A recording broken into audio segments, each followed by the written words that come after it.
అద్భుతమైన రీతిలో విభాగం చేశారు. ఒక సంవత్సరాన్ని ప్రమాణంగా తీసుకున్నారు. తీసుకుని ఉత్తరాయణము దక్షిణాయనము అని 6 నెలలుగా విభాగం చేశారు.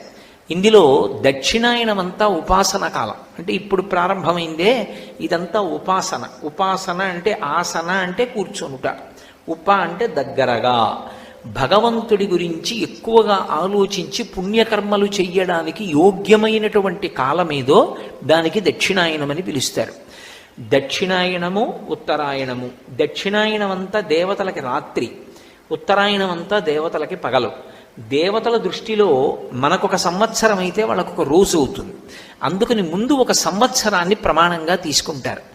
సంవత్సరం ఉత్తరాయణం దక్షిణాయనంగా విడిపోతుంది. మళ్ళీ ఈ దక్షిణాయనం ఉత్తరాయణం 12 నెలలుగా విడుతుంది. మళ్ళీ నెల ఒక ప్రమాణం.